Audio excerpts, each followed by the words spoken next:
Hello everyone. Chapter 9 Mathematics Class 2. Chapter का title है Which season is it? और जैसे कि क्लास फर्स्ट के भी जो लास्ट के चैप्टर में डिस्कस किया गया था जब हमने अगर आपको याद हो डे के डिफरेंट हिस्से जैसे मॉर्निंग में क्या करते हैं, आफ्टरनून में क्या करते हैं, इवनिंग में क्या करते हैं, रात में क्या करते हैं, और इसी तरीके से सीजन्स के बारे में बताया गया था। Summer, winter, spring. तो ये भी उसी तरीके से किड्स के लिए, सबके लिए एक टाइम की अवेयरनेस, टाइम की मेजरमेंट को इंट्रोड्यूस करता है, उस कंसेप्ट को बिल्ड अप करता है। तो किसी के लिए स्पेशली जब हम सेकंड क्लास की बुक पढ़ रहे हैं तो ये बच्चों पर ही फोकस्ड है, तो बच्चों को ये अवेयर कराना कि टाइम क्या होता है, राइट। छोटे बच्चे हों, उन्हें टाइम का अंदाजा नहीं होता कि कितना टाइम, कितना बड़ा होता है, कितना छोटा होता है, एक सेकंड कितना होता है, एक मिनट कितना होता है, एक घंटा, 1 आवर कितना होता है, तो उन्हें नहीं पता होता। तो ये जो टाइम की समझ है, ये उनमें बिल्ड कराने के लिए सीजन, डे, डे के डिफरेंट टाइम्स, आफ्टरनून, मॉर्निंग, जिसको डिफरेंट एक्टिविटीज से जोड़ के देख सकते हैं, राइट। मॉर्निंग में हम रेडी होते हैं, बाथ लेते हैं, ब्रेकफास्ट करते हैं, और रात को हम सोते हैं। तो ऐसे सीजन्स में समर होती है तो हम ठंडी ठंडी चीजें खाते हैं, आइसक्रीम्स खाते हैं। विंटर होती है तो वुलन्स पहनते हैं, राइट। तो इससे जो चेंज आ रहा है, बदलाव, अगर सब कुछ एक जैसा रहे तो हम नहीं पता लगा सकते, राइट। टाइम के बारे में अगर दिन दिन ही रहे तो बड़ा मुश्किल है, राइट। चेंज होता रहता है टाइम, टाइम की तरीका है ये, टाइम पास होता जाता है, कभी रुकता नहीं है। बट हाँ, उसकी समझ बनने में टाइम लगता है। तो आइए यहाँ पे बात करते हैं विच सीजन इज इट। एक तरीके की पोएम की तरह इंट्रोड्यूस किया गया है। 5 seasons in a year. Spring begins with a cheer. Flower bloom, the birds sing. When comes the merry spring. तो वसंत का मौसम है। एक साल में 5 सीजन बताए गए हैं। बसंत का सीजन होता है, सब कुछ अच्छा अच्छा लगता है, ग्रीनरी होती है, फूल खिले होते हैं। अगर आपने सुना हो प्रेसिडेंट हाउस में जो मुगल गार्डन है, अब तो शायद उसका कुछ और नाम रख दिया गया है। वहाँ पे बकायदा फूलों की बड़ी अच्छी साज सज्जा रखी जाती है, अलग अलग तरह की फूल रखे जाते हैं। तो बसंत ऋतु में नए नए फूल खिलते हैं, अच्छा लगता है। और एक टेम्परेचर भी ऐसा होता है कि ना ज़्यादा ठंडी होती है ना ज़्यादा गर्म, बड़ा ही खुशनुमा सा मौसम होता है। देन अगेन अगर अगले सीजन की बात करें तो summer comes with shining sun, a long day for children to play. तो समर आती है, समर में दिन बड़ा हो जाता है, सन पूरे तरीके से चमकता है, काफी बड़ा दिन होता है, तो बच्चों को खेलने का टाइम मिलता है, राइट। थोड़ी सी गर्मी बढ़ जाती है जिसका हमें ध्यान रखना होता है, राइट। फिर rainy season comes with the water drops, peacock dances and the frog hops. फिर आता है उसके बाद रेनी सीजन, बूंदें गिरती हैं, बारिश होती है, खेत खलिहान, बागों में आपने देखा हो तो मोर नाचता है पंख फैला के, और मेंढक निकल निकल के भागते हैं कूदते हुए। तो ये एक पहचान है रेनी सीजन की। Leaves fall on the ground, pleasant winds on the way when it is an autumn day. Autumn आता है, autumn fall, जब पत्तियां गिरती हैं, पुरानी पत्तियां पेड़ों की शाखों से टूट के गिरती हैं। ये भी एक जरूरी मौसम है। पुरानी पत्तियां गिरेंगी तभी नई पत्तियां आएंगी। तो अच्छी अच्छी हवा चलनी शुरू होती है। तो हमें पता लगता है कि ये ऑटम के दिन है। और finally winter, fifth season. Winter is when I am all in snow from head to toe. तो इंडिया के डिफरेंट डिफरेंट रीजन, कहीं पे बारिश, कहीं पे बर्फ पड़ती है, कहीं पे नहीं पड़ती, बट ठंड होती है तो सब वुलन्स पहनते हैं। जैसे अभी आजकल काफी ज्यादा ठंड है नॉर्थ इंडिया में, तो सब वुलन्स पहने हुए हैं। और ऊपर हिमालयास की तरफ तो बर्फ भी काफी है इस बार। तो ये 5 सीजन बताए गए हैं। तो अलग अलग सीजन की अलग अलग अपनी एक पहचान है, अपना एक खान पीन होता है, अपने एक तरीके के कपड़े पहने जाते हैं, घर में कुछ अलग तरीके से चीज़ों को संभाला जाता है। और बीइंग इन इंडिया मैं कहना चाहूँगा कि ये हम बहुत ही लकी हैं कि हमें सारे सीजन्स देखने को मिलते हैं। दुनिया में इनफैक्ट भारत में भी काफ़ी सारी ऐसी जगह हैं जहाँ पर आप सारे सीजन्स नहीं देख पाते, बट स्टिल काफ़ी मेजोरिटी स्टेट्स हैं, सिटीज़ हैं जो कि ऑलमोस्ट ऑल सीजन्स देख लेते हैं। तो बदलते हुए सीजन की भी अपनी एक अलग अच्छी बात है। समय एक सा नहीं रहता, राइट? तो ये भी एक अच्छी बात है। अब यहाँ पर लेट अस डिस्कस के सेक्शन में बताया गया in which season do you go on vacation. तो समर्स में वेकेशन पड़ते हैं सबसे लंबी, तो समर में जाते हैं। अब ये पूछा जा रहा है, अब ये स्पेसिफिक है, हर एक बच्चे का अलग हो सकता है कि तुम्हारा बर्थडे किस सीजन में आता है, राइट? तुम्हारा कौन सा फेवरेट सीजन है, और अपने फेवरेट सीजन की कोई स्पेशल बात बताओ। तो और आगे क्लास में की एक्टिविटी के लिए कि ये जो पोयम ऊपर दी गई थी सीजन्स के लिए, इसको क्लास में पढ़ो, शो एंड टेल करो, सीजन्स के बारे में स्पेशल बातें बताओ, कौन से फूड आइटम किस सीजन में खाते हैं वो उसके बारे में बात करें। मुझे तो सर्दियों में गाजर हलवा खाना बहुत पसंद है, गरम गरम गरम जलेबियाँ दूध रबड़ी के साथ, वो भी बड़ा अच्छा टेस्टी है। तो इन चीज़ों को लाके बच्चों के आगे लाके उनके ऊपर बात करें, अवेयर करें। और ये फेस्टिवल्स बताए गए हैं। ऑटम में कौन से फेस्टिवल हैं, दशहरा शरद पूर्णिमा जनरली आते हैं। समर में गुरु पूर्णिमा, बुद्ध पूर्णिमा, रामनवमी और महावीर जयंती आती है। स्प्रिंग में गुड़ी पड़वा, शिवरात्रि, वैसाखी, होली आती है। विंटर में लोहरी, क्रिसमस, रिपब्लिक डे, जो कि अभी आने वाला है, गुरु नानक जयंती, बिहू, ये आते हैं। और मॉनसून में जन्माष्टमी, रक्षाबंधन, इंडिपेंडेंस डे आता है। तो और यहाँ पे इनको मैच करना है, ये कौन से सीजन की पिक है, ये कौन से सीजन की पिक है। तो ये ऑटम की है, हमने ऊपर देखा था पोएम के दौरान। तो ये मिक्स मैच करना है, राइट? मैच करना है हमें यहाँ पे। और यहाँ पे बात की गई कि हिंदी में अगर इन मौसमों के नाम को क्या कहा जाता है, बसंत, शिशिर, एक्सेट्रा। और बाकी और लैंग्वेजेस में क्या कहा जाता है, कौन से फेस्टिवल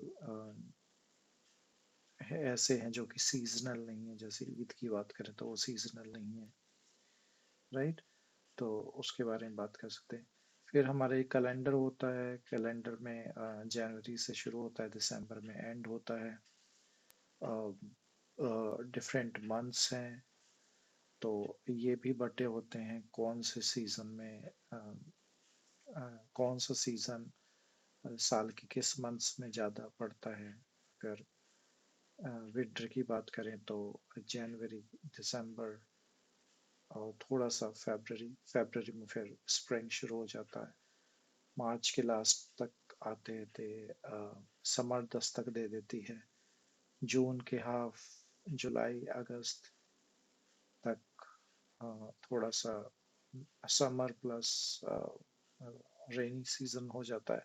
सितंबर में ऑटम, सितंबर अक्टूबर में, और फिर नवंबर से फिर हल्की ठंड शुरू होके बढ़ जाती है दिसंबर में। तो यहाँ पे एक्टिविटी दी गई है अलग अलग मंथ्स के, जो ये कैलेंडर दिया गया है इसमें मंथ्स देख के उसमें कितने नंबर ऑफ डेज हैं वो लिखने। जनवरी, मार्च, मई, जुलाई, अगस्त, अक्टूबर, दिसंबर, सब में अगर आप नोटिस करेंगे तो थर्ड, जैसे यहाँ पे 31 डेज है। फेब्रवरी एक अलग पर्टिकुलर वेरी डिफरेंट मंथ है जिसमें नंबर ऑफ डेज 28 होते हैं। रेस्ट हमारे जो मोस्टली बाकी जो मंथ्स है उसमें या तो 30 होता है डेज का नंबर या 31 होता है। तो बच्चों को बताइए, ये समझ डेवलप कराइए किस मंथ में कौन सा दिन होता है, कैलेंडर दिखाइए। कैलेंडर की भी समझ बनानी बहुत ज़रूरी है। कैलेंडर को रीड करना आना बहुत ज़रूरी है। सैटरडे संडे मंडे, एक बार बच्चे वैसे स्कूल जाने लगते हैं तो वो समझने लगते हैं कि संडे सैटरडे जो छुट्टी वाले दिन है वो कब आ रहे हैं, राइट। बट हाँ, ओवरऑल ये समझ डेवलप करनी है कि ये यहाँ पर भी ये बात कही गई है कि हम कैलेंडर क्यों यूज़ करते हैं। फरवरी में हर साल सेम नंबर ऑफ डेज होते हैं, तो हमें पता है लीप ईयर में एक डे बढ़ जाता है, 29 हो जाते हैं। How many days are in a week in the calendar given on previous page, how many Sundays are there in a month of April? तो जो पीछे कैलेंडर दिया गया उसमें अप्रैल मंथ में जाके देखिए कि कितने संडे हैं। ज़्यादा संडे मतलब ज़्यादा हॉलीडे, काम से पढ़ाई से। तो और आगे फॉलो अप क्वेश्चंस पूछे गए हैं यहाँ पे। तो अगर कोई किसी क्वेश्चन में दिक्कत हो तो आप कमेंट करके पूछ सकते हैं, हम उस पर डिस्कस कर सकते हैं, समझ सकते हैं उसके बारे में।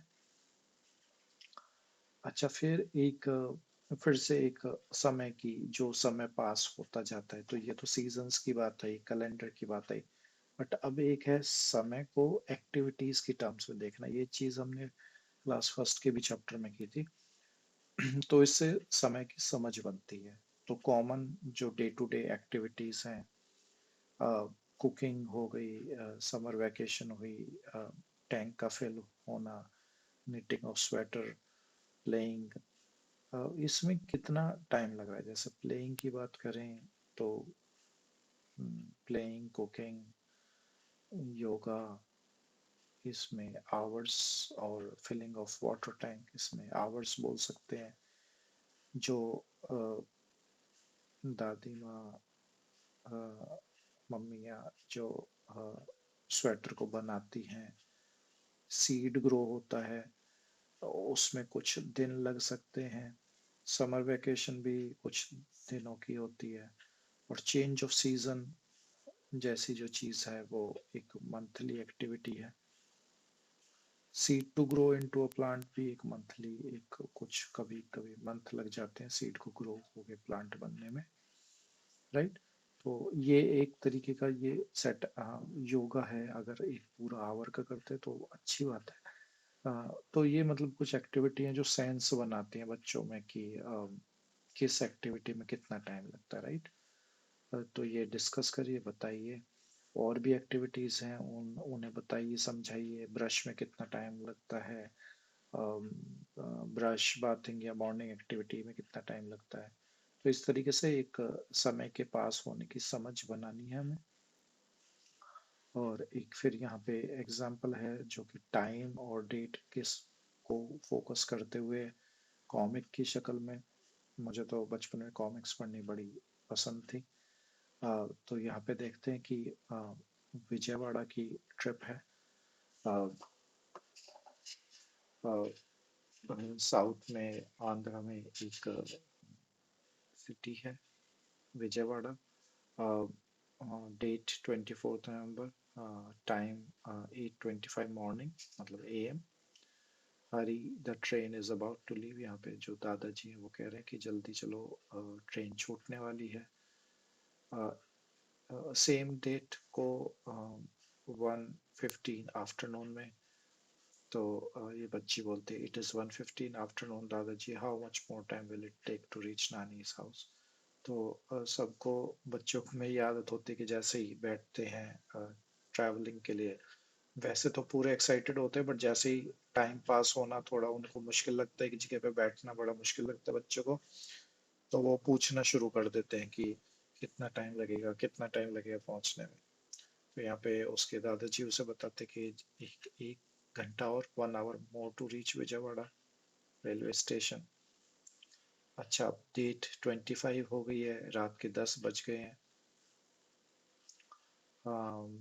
और वो बच्ची कहती है अपनी माँ से, माँ we enjoyed a lot today, look at मामा जी, he is looking very handsome.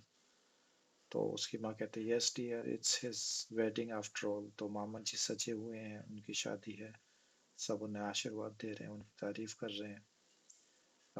अगले दिन डेट 26/8 मॉर्निंग, वो बच्चा पूछता है माँ our train is day after tomorrow, can we go for sightseeing. तो वो कहता है बच्चा कि माँ हमारा जो ट्रेन है वापस जाने वाली वो एक दिन बाद है, क्या हम कुछ साइट सीइंग करके आ सकते हैं। तो अ, उसकी माँ बताती है yes, will go to Mangalagiri hills at 11 morning. तो वो घूमने जाते हैं। तो ये सब टाइम को पोर्ट्री किया जा रहा है, डे, डेट, टाइम, उसको रिफ्लेक्ट किया जा रहा है इस डिस्कशन से, राइट। तो वही बात हो रही है। अब अगर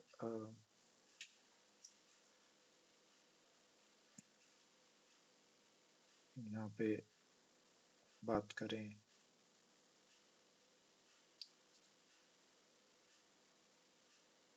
अच्छा थोड़ा स्क्रॉलिंग में थोड़ी दिक्कत हो रही है यहाँ पे।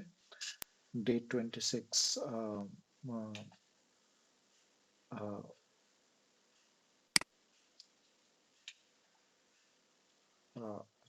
5 बजे इवनिंग में वो गुड़िया दादी को अपने ब्यूटीफुल जो वहाँ पे उसने फ्लावर्स प्लांट्स कलेक्ट किए हैं, ट्रीज दिखा रही है। अम, अ, दादाजी कहते हैं 5 बज गए हैं बच्चों, हम लेट हो जाएंगे, चलो वापस चलते हैं। 27 डेट होती है 9 मॉर्निंग में। The family decided to go to Kondavalli fort. तो फोर्ट है वहाँ पे कोई, उस बाय बस एट 9 इन द मॉर्निंग। तो वो बताता है उन्हें कि कब वापस आ जाइए। Okay sir, you visit the fort, I will come after 8 hours to pick you और हैव अ नाइस ट्रिप।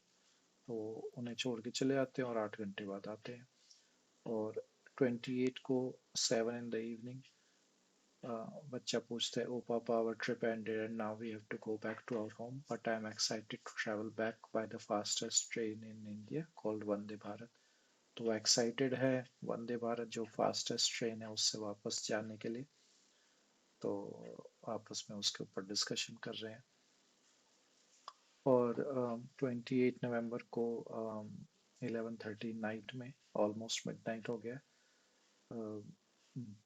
वो लड़का कहता mummy I can't wait to tell my friend about the excited trip. तो वो कहता है कि मैंने इतनी अच्छी एक्टिविटी की, इतनी फास्ट ट्रेन में ट्रैवल किया, मैं अपने दोस्तों को जाके ज़रूर शेयर करूँगा। तो उसकी मम्मा उसे कहते हैं कि हाँ हम आगे चल के भी और भी जल्दी इस तरह की ट्रिप करेंगे। तो ये सर इस कॉमिक के ऊपर ही क्वेश्चंस हैं, एक तरीके का कॉम्प्रिहेंशन है कॉमिक के ऊपर, कॉम्प्रिहेंशन क्वेश्चंस समझ के उसके जवाब हैं। फैमिली ने क्यों ट्रिप प्लान की, तो उन्होंने देखा कि उसकी मामा जी की शादी थी तो उन्हें नानी के घर जाना था। बच्चों को, पूरी फैमिली को, किस जगह गए वो, तो विजयवाड़ा गए। What did you like about trip, तो ये सब्जेक्टिव क्वेश्चन है। किसी को शादी में जाना अच्छा लगता है, शादी की स्टोरी सुनना, या वो सारी फैमिली एक साथ ट्रैवल कर रही थी, ये भी बड़ी अच्छी बात है। वो फास्टेस्ट ट्रेन से ट्रैवल किए, वो भी बड़ी अच्छी बात है। तो डिपेंडिंग अपॉन कौन से स्पेसिफिक पार्ट को आप ज़्यादा एक्साइटिंग फील करते हैं, तो आप उसके बारे में बताइए। तो ये उसी के क्वेश्चंस हैं। फिर उसके ऊपर फॉलो अप की, अम, मंगलागिरी हिल्स में उनकी उनकी जो ट्रिप थी वो कितनी देर की थी। तो ये बड़ा अच्छा क्वेश्चन है यहाँ पे कि मंगलागिरी हिल्स की उनकी जो ट्रिप थी वो कितनी देर की थी। तो ये हम कैसे बताएंगे, हम देखेंगे कि सुबह उनकी माँ ने बताया था कि हम 11 बजे मॉर्निंग में, सुबह में मंगलागिरी हिल्स जाएंगे। और वो शाम को 5 बजे वहां पर वहां पर थे, मंगलागिरी हिल्स पर थे शाम के 5 बजे तक। तो यहाँ से हमें टाइम की समझ मिल गई। तो और हमने इस तरीके से हमने उस क्वेश्चन का आंसर कर दिया। और कोंडापल्ली फोर्ट पर भी उन्होंने लगभग 8 आवर्स बिताए, राइट।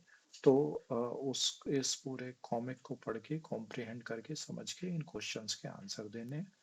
जो ना आए आप कमेंट करके पूछ सकते हैं वीडियो में, राइट। अपना तो अगेन टाइम की समझ डेवलप की जा रही है। ऐसे ही गार्गी एक बच्चे यहाँ पे उसके डे के बारे में बताया जा रहा है कि वो कितने बजे वेकअप होती है, 6 o'clock पे, 7 o'clock पे वो पानी भरती है, 8 o'clock पर वो स्कूल जाती है। तो ये टाइम का बताया गया है। बच्चों को क्लॉक रीड करना, ये जो एनालॉग क्लॉक बोलते हैं, हमें से बच्चों को रीड करना आ जाए इतनी छोटी उम्र में तो कहना ही क्या। बहुत कम बच्चे होते हैं जो इन क्लॉक्स को रीड कर पाते हैं और समझ पाते हैं कि किस टाइम पर हम क्या एक्टिविटी करनी है, राइट। सुबह 6 बजे उठना है, 7 बजे बाथरूम वगैरह की चीज़ें फिनिश ऑफ करनी है, 8 o'clock पे स्कूल जाना है, 10 o'clock पे पढ़ाई करनी है, 1 o'clock पे वापस घर आना है, 2 o'clock पे लंच करना है, 4 o'clock पे फ्रेंड्स के साथ खेलना है, और फाइनली 9 o'clock जल्दी से सो जाना है, ताकि एक बच्चों को पूरी अपनी फुल नींद मिले, राइट। अच्छी नींद मिलेगी तो फ्रेशन अप रहेंगे। तो वही एक्टिविटी भी दी गई है। पोजीशंस क्लॉक में डिफरेंट जो ये सुइयां बताई गई हैं आवर की, जो आवर हैंड है और मिनट हैंड है, उनको पढ़ के क्वेश्चंस पूछे गए हैं कि किस टाइम पर गार्गी उठती है, किस टाइम पर स्कूल जाती है, किस टाइम पर वो लंच लेती है। तो ये सारे क्वेश्चन आप आंसर कर सकते हैं। ऐसे ही यहाँ पर डिफरेंट क्लॉक की ये हैंड्स को देख के, मिनट हैंड और आवर हैंड को देख के, तो जो लंबे वाला नीडल होती है उसे हम मिनट हैंड बोलते हैं। वो अपना एक राउंड 60 मिनट्स में पूरा करती है। और जो स्मॉल हैंड होता है उसे हम आवर हैंड बोलते हैं, घंटे वाली सुई। ये अपना पूरा एक राउंड 12 घंटों में पूरा करती है, राइट। तो तो इसको देख के हमें, जैसे ये 6 o'clock, 3 o'clock, हमें इस तरीके से यहाँ पे लिखना है। और यहाँ पे हम उसे रिवर्स कर रहे हैं, इसे रिवर्स इंजीनियरिंग कहते हैं। हमें टाइम दिया हुआ है, हमें यहाँ पे मिनट हैंड और आवर हैंड बनाना है। तो आवर हैंड 3 को पॉइंट आउट करेगा, मिनट हैंड हमारा 12 को पॉइंट आउट करेगा, राइट। तो इस तरीके से बड़ी इंटरेस्टिंग एक्सरसाइज है। मुझे पक्का यकीन है सारे बच्चों को एक्सरसाइज करने में बहुत मजा आएगा। तो इसे हम देख सकते हैं। और एप्टीट्यूड क्वेश्चंस में भी इस तरीके के क्वेश्चंस आते हैं जहाँ पे जल्दी से ये चीज पूछी जाती है कि इतने बजे के बाद इतने बजे हैं, बताइए हम कैसे रिप्रेजेंट करेंगे। तो इस तरह के जनरल क्वेश्चंस आ जाते हैं। फिर अपने बारे में बताना है कि आप लोग किस टाइम पे स्टडी करते हैं। अगर आपका कोई फिक्स टाइम है तो वो टाइम, या उस टाइम के अराउंड, तो अपनी एक्टिविटी का टाइम लिखिए। अपनी एज के बारे में लिखिए, मदर्स की एज के बारे में। तो एज के भी कंसेप्ट यहाँ पे इंट्रोड्यूस किया गया है, राइट। ग्रैंड मदर की एज के बारे में, सिस्टर की एज के बारे में लिखिए। तो एज का भी कंसेप्ट, ईयर्स का कंसेप्ट आ जाएगा यहाँ पे। तो आपको पता चलेगा कि आपकी एज कितनी कम है, मम्मा की ज़्यादा है, बहन की कितनी है, दादी माँ की कितनी है। तो ऐसे एज के वाली एक्टिविटी की भी करा के, ये भी एक नई समझ। तो ये पूरा चैप्टर इतनी नॉलेज से भरा हुआ है, जो कहने क्या मतलब, सब कुछ पता हुआ है, पूरा लोडेड चैप्टर है। तो स्लोली बट फॉर श्योर बच्चों को इसे पूरा कराइए। और I am very much sure कि इस एक चैप्टर के थ्रू उन्हें काफ़ी ज़्यादा जानकारी हो जाएगी। अब यहाँ पे बात करते हैं कि let us play knowing the direction. तो यहाँ पे डायरेक्शन की भी कंसेप्ट इंट्रोड्यूस कराया गया है। तो ask a child to volunteer from the class. किसी बच्चे को चुन लो, या कोई बच्चा खुद अपना हाथ ऊपर करके आ जाए आगे, और वो वॉलंटियर करे, मतलब खुद से एक एक्टिविटी में पार्टिसिपेट करे। और ब्लाइंड फोल्ड हिम और हर, उसकी आंखों पे पट्टी बांध दो, और फिर उसे बोल के डायरेक्शन के बारे में बताओ, ताकि वो एक स्पॉट से दूसरे स्पॉट जा सके, है ना। और फिर कुछ चीजें उसे पिक करनी है या कहीं जाना है। तो राइट लेफ्ट स्ट्रेट इस तरीके से बोल के उसे कुछ ना कुछ activity. The game will go on for 5-7 rounds with different children volunteering themselves. Ask the children to decide a safe word like danger when one is about to get hit by object in the classroom. Classroom के अंदर जैसे वो move करते हैं, कोई word like danger अगर कोई आगे बढ़ के, जैसे आपने किसी को बोला कि स्ट्रेट चलो, अब वो स्ट्रेट जा रहा है बट आगे अगर कहीं वो किसी से टक्कर होने वाली, उसे चोट लगने वाली, तो जल्दी से हमें बोलना है डेंजर, ताकि वो वहीं पे रुक जाए। ये सारा का जो रास्ता है स्कूल का, ये हम देखते हैं। Green line is the part taken by Sarah to reach the school. Now draw a line with different colors to take Astha and Nia from their home to school. तो सारा है, सारा का H1 हाउस है, ये यहाँ से school जाती है। अब निया का घर ये है, तो निया के घर का स्कूल का ये रास्ता है। और तो उन्हें मतलब इस तरीके से बात कर सकते हैं हम कि बच्चे बताएं कि पहले स्ट्रेट जाना है या लेफ्ट जाना है या राइट जाना है, तो इस तरीके से हमें बात करनी है। आस्था का घर ये है।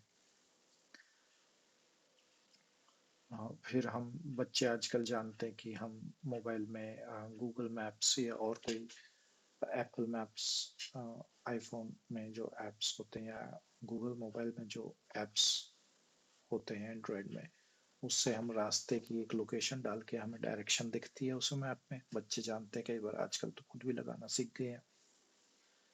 और ये तो हुई एक डायरेक्शन की बात।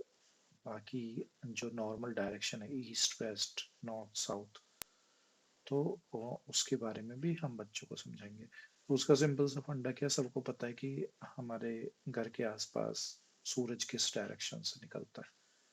तो सूरज जिस डायरेक्शन की तरफ से निकलता है वो ईस्ट होती है, उसकी तरफ मुंह करके और दोनों हाथों को सीधा करके खड़े हो जाओ, जैसे ये फोटो दिखाई गई है। तो जो आपका फेस होगा वो सूरज की तरफ है, तो वो ईस्ट डायरेक्शन है। आपकी जो बैक है वो ईस्ट के अपोजिट वेस्ट डायरेक्शन है। आपका जो लेफ्ट हैंड है वो नॉर्थ की तरफ है, और जो आपका राइट हैंड है वो साउथ की तरफ, राइट। तो वही चीज एक अगेन एक पोयम के थ्रू समझाई गई है। Let us stand to face the rising sun, this is the east, this is the east direction. To your back you will find the west direction. Put your left thumb out, and that is north direction. On your right is the south direction. So when we step out and move about, we know which direction to go, east, west, north, south, right? तो सन हमें बड़े अच्छे से guide कर देता है directions के बारे में। तो अगेन पोयम याद कर लीजिए, प्रेजेंट करिए स्कूल की किसी न किसी एक्टिविटी में, ये भी एक नई पोयम ऐड हो जाएगी आपकी। बताइए, ना सिर्फ लोगों को पता चलेगा कि आपने पोयम पूरी याद कर ली, बल्कि लोगों को ये भी पता चलेगा कि आपको डायरेक्शंस की समझ है।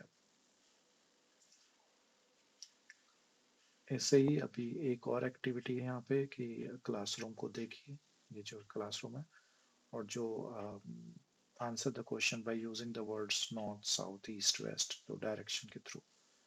तो ये हमारे कंपास दिया गया है, इसमें ये नॉर्थ की तरफ है, ये साउथ की तरफ है, ये वेस्ट की तरफ, ये ईस्ट। तो ये कंपास भी हमारी अलाइंड होती है इसके थ्रू भी। वैसे हम सूरज को देख के बता सकते हैं डायरेक्शन, सुबह को उगते हुए को अगर हम पता कर लेते हैं कि बाकी अगर हम नहीं है तो हम बीच में हम सो के उठते और हमें एकदम से पता करना है नई जगह, तो हम मैग्नेटिक कंपास का भी यूज कर सकते हैं। तो यहाँ पे क्वेश्चन पूछा गया, Honey's desk is to the dash of Sara's desk. तो हनीत ये रहा, सारा का डेस्क ये रहा। तो हनीत का जो डेस्क है वो सारा के डेस्क के ईस्ट की तरफ है, right. Almirah is to the dash of Ali's desk. तो अलमेरा ये है, अली का डेस्क ये है। तो almirah is west, almirah is towards west of Ali's desk. To reach the blackboard Meera must, Meera की डेस्क कौन सी है, मीरा की डेस्क ये है। Meera must walk towards north and then right, then towards east, right. तो इसी तरीके से ये लास्ट की आप खुद करिएगा और देखिए कितने अच्छे से आप डायरेक्शन की और इन एक्टिविटीज के थ्रू टाइम की, सीजन्स की कितनी समझ आप में डेवलप होती है, क्लॉक की, राइट। तो बहुत ही नॉलेज पैक्ड, बहुत ही इंपॉर्टेंट चैप्टर है। तो इसे रोकते हैं, लंबी वीडियो होगी। Thank you.